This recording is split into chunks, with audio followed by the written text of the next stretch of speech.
እግዚአብሔር ግን የተመሰገነ ይሁን። ሰው ግን እየጮኸ ያለው በጣም ትልቅ ለሆነ ነገር ሲጮህ ታዩታላችሁ። ኤርሚያስ እያለቀሰ ያለው የራሱ ጉዳይ አይደለም እያስለቀሰው ያለው። ሰው መቼስ የሚያስለቅሰው ነገር የራሱ ነገር ሲሆን ነው። ብዙ ጊዜ በጣም ርሪ ምንለው የኛ ጉዳይ ሲሆን ነው። አንድ ነገር ለሰው በጣም ያን ያህል ማልቀስ ከቻልን በጣም የተባረክን ሰዎች ነን። ኤርሚያስ ለራሱ አይደለም ያለቅሰው። በጣም የሚገርማችሁ ለሀገር የሚያለቅስ ሰው፣ ለትውልድ የሚያለቅስ ሰው፣ ለኔክስት ጄኔሬሽን የሚያለቅስ ለኔሽን እያለቀሰ ያለ ሰው ነው ኤርሚያስ። የሚገርም ሰው ነው። ወዳጆች ልንገራችሁ፣ ምንም ያህል እንፍረስ ከጸለይን እንሰራለን። ምንም ያህል እኮ ነው የምነግራችሁ። የትኛውም ያህል የፈረሰ ነገር ይኖር ጸላይ ካለ ኢንተርሲድ የሚያረግ ካለ መስራቱ አይቀርም። የትኛውንም ነገር የማይሰራ ስብራት አለቀ የሚባል ቁስል የለም። እግዚአብሔር ኢንተርሲድ የሚያረጉ የሚጸልዩ የሚጮውን ሰዎች ምዕራፎች ወስደው የሚያነቡ ሙሾን የሚደረድሩ ሰዎች ይኑሩን እንጂ ወዳጆቼ እግዚአብሔር የማይመልሰው ምርኮ የለም። ጌታ የተመሰገነ ይሁን። የሚራራ የትንሣኤ አምላክ ትዝ አይለውም እንዴ አለ። ምንድነው ለካ አለ። ይሁዳ ለነበረችበት ፍርስራሽ መፍትሄ አለ እንዴ አለ። አዎ ምንድነው መፍትሄው? ታድሶ። ነገር ካልነበረበት ወደሚኖር ይመጣል አለ። አዎ ነገር ከተበላሸበት ወዳልተበላሸ ይመጣል። አዎ የቀድሞ ዘመን ዘንድሮ ይደገማል አለ። አዎ ኧረ አለ እንደግማለን። እንጸልይ እንዲደገም እንጸልያለን። የተወደደውን የእግዚአብሔርን ቃል አብረን እንካፈላለን። እስቲ ሁላችንም እንቆምና ከእግዚአብሔር ቃል ክፍል መጽሐፍ ቅዱሳችንን እናወጣለን። ጌታ ቢፈቅድ ለዛሬና ለሚቀጥለው ሳምንት አቤቱ አድሰን በሚል ርዕስ የእግዚአብሔርን ቃል አብረን እናያለን። ከሰቆቃወ ኤርሚያስ በጣም የተለመደ በጣም የምታውቁት ምዕራፍ 5 ከትንቢተ ኤርሚያስ ቀጥሎ ነው ያለው። ምዕራፍ 5 እናወጣና አጭር ቁጥር 21 ብቻ አብረን እናነባለን።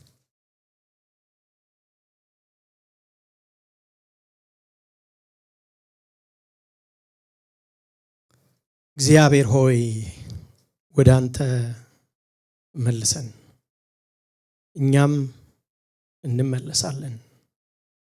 ዘመናችንን እንደ ቀድሞ አድስ። እስቲ ደግመን እናንብበው። እግዚአብሔር ሆይ ወደ አንተ መልሰን እኛም እንመለሳለን። ዘመናችንን እንደ ቀድሞ አድስ። ሰቆቃወ ኤርሚያስ ያው ቃሉ ደስ አይልም። በእርግጥ በጣም ደስ የሚል ቃል አይደለም። ሰቆቃወ ኤርሚያስ የሚለው ራሱ ካሁን በፊት ደጋግሜ ትርጉሙን ተናግሬያለሁ። ሰቆቃወ ኤርሚያስን አንስታችሁ ትርጉሙን አለመናገር አይቻልም። ግን ሰቆቃወ ኤርሚያስ የሚለው ቃል የዕብራይስጥ ቃል ኤካህ ማለት ነው። ኤካ ማለት እንዴት ነው፣ እንዴት ተብሎ የተጀመረ መጽሐፍ ነው የምታዩት በዚህ ክፍል ውስጥ። የኤርሚያስ ስለሆነ ነው። ከኤርሚያስም ቀጥሎ ያመጡት የኤርሚያስ ሰቆቃ፣ የኤርሚያስ ለቅሶ፣ የኤርሚያስ እንባ፣ የኤርሚያስ ጩኸት ነው። ለዝም ብሎ ነገር ግን የተጮኸ ጩኸት እንዳይመስላችሁ። ብዙ ጩኸቶች አሉ አሁን በምድር ላይ የሚጮሁ። ለትንሽ ነገር መጮህ ይቻላል። መጮህ በእርግጥ አይከለከልም። ለሁሉም ነገር እግዚአብሔር ይመስገን ለሚያስፈልገን ኒድ እንጮሃለን። በህይወታችን ለሚገጥመን ትንሽ ነገር እንጮሃለን።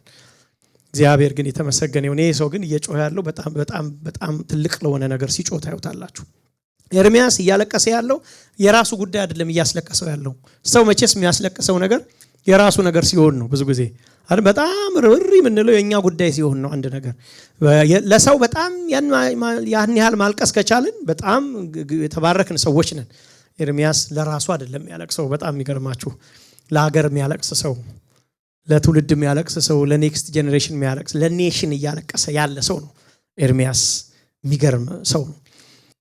በዚህ ክፍል ላይ ለምንድን ነው አሳልፎ የሰጣቸው ለሚለው ትንሽ ነገር ለማብራሪያ ልስጣችሁና መፈልጋትን ነገር ምዕራፍ 5 ቁጥር 21 ላይ አተኩራለሁ። ለምንድን ነው አሳልፎ የሰጣቸው? ታውቃላችሁ ይሁዳ ለባቢሎን ተላልፋ ተሰጣለች። 70 ዓመት አካባቢ ነው ተላልፋ የተሰጣቸው። በእነኚህ 70 ዓመቶች በጣም የመከራ ዘመን ነው ያሳለፉት እንደምታውቁት። ምክንያቶች ደግሞ ለዚህ አላቸው። ለምን አሳልፎ ሰጣቸው ለሚለው ጣዖትን ማምለክ ጀመሩ። የኪዳን ህዝብ እግዚአብሔር ህዝቤ ርስቴ ያላቸው ሰዎች ጣዖትን አምላኪ ሆኑ። የሆነ ቦታ ላይ ተነሱና ያን ሁሉ ዘመን የተሸከማቸውን እግዚአብሔርን በጣዖት በሚታይ ነገር ለወጡት። እግዚአብሔርን ሚታይ ንጉስ አንግስልን እኛ ማይታይ ንጉስ አንፈልግም ያሉት አሁን ደግሞ ሚታይ አምላክ ፈለጉ እዚህ ጋር መጥተው እሱ ብቻ ሳይሆን እግዚአብሔር አታድርጉ አትንኩ ያላቸውን አሁን በፊት አሳይቻቸዋለሁ በሌላ ኮንቴክስት ግን አታድርጉ ያላቸውን ነገር አደረጉ እግዚአብሔር ቀድሱ ያላቸውን ቃል እንኳን መቀደስ ሊቀድሱ አልቻሉም እረፉ ተዝናኑ ተኙ ብሉ ጠጡ ረጋ ብላችሁ ላይፍን ኑሩ ሲላችሁ መኖር አልፈለጉም በቃ በግድ ለነሱ ሰክሰስ ነው ለሚሉት ነገር በጣም አለከለኩ እግዚአብሔር እንደዚህ ያላችሁ 7 አመት ስሩና የ6 አመት ሰርታችሁ የ7ኛውን አመት እንተውት መሬቱም ትንሽ ይረፍ እናንተም ተወጣሩ እናንተም 1 አመት ያምልኮ አርጉት እስቲ 6 አመት ወጥራችሁ ሰራችሁ ለ7ኛው አመት ምን አለ ትንሽ ዘና ብትሉ ምን አለ ትንሽ ወደ አምልኮ ቤት ብትመጡ ምን አለ ትንሽ መቅደሱ ዙሪያ ተሰብስባችሁ ቸር ነው ብትሉ ሲል አልፈለጉም ማን ነው 7ኛውን አመት የሚያቃጥለው በዚህ በውድ ጊዜ ደግሞ ላምልክበት እንዴ በዚህ ውድ ጊዜ ደግሞ ልጸልይበት እንዴ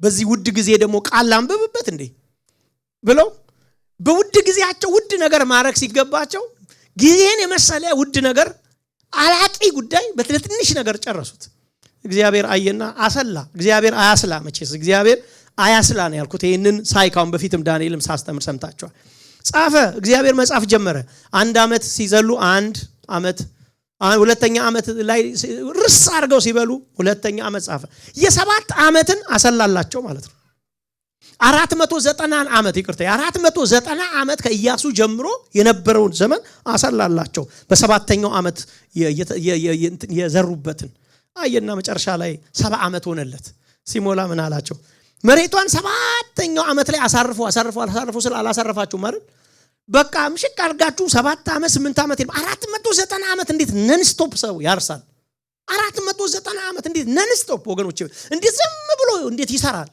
እግዚአብሔር አየና መሬቱን አላሳርፍ ካላችሁ እኔ አሳርፋለሁ ስለዚህ አሰላና የ490 አመቱን በ7 ሲያካፍለው 7 አመት ሆነለት እግዚአብሔር ስለዚህ መሬቱን ድፍን 7 አመት አሳርፋለሁ ብሎ ወደ ባቢሎን ሸኛቸው በዚህ መካከል ሚል ተነሳ እንዴት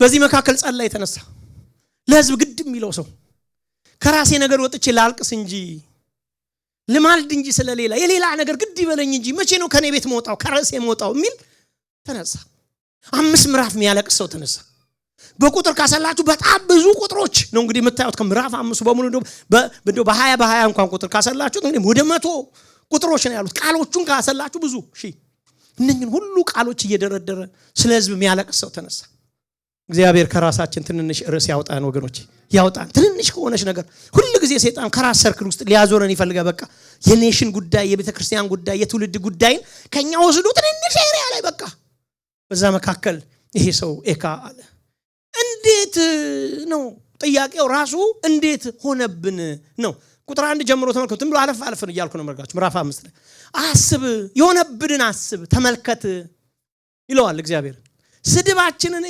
ተሰደብን እኮ ስድብ ተሰደብ ልክ እንደ ይሁዳ አይነት ነገር ማለት ነው አሁን ዛሬ የምታዩት ስድባችንን ርስታችን ለእንግዶች ቤቶቻችን ለሌሎች ሆኑ ዳደጎች አባት የሌለን ሆነናል አባት እግዚአብሔርን የሚያክል አባት ያለው ሰው እግዚአብሔርን የሚያክል ኬር የሚያረግ ያለው ሰው አባት የሌለን ሆነናል ይላል ምድራዊ አባቶቻቸው ምድራዊ እናቶቻቸውን አጡ በምድር ላይ ምትክ የሆነው እግዚአብሔር እንኳን ሴንስ ማድረግ አይችሉም አሁን እግዚአብሔርም ከነሱ ጋር ያለ አይመስላቸው ውሃችንን በብር ጠጣን እንጨታችንን በዋጋ ገዛን አሳዶቻችን ባንገታችን ላይ ናቸው ደክሞናል ቁጥር 13 ተመልከቱ ጎልማሶች ወፍጮን ተሸከሙ ልጆችም ከእንጨት በታች ተሰናከሉ ሽማግሌዎች በአደባባይ ጎልማሶች ከበገናቸው ተሻሩ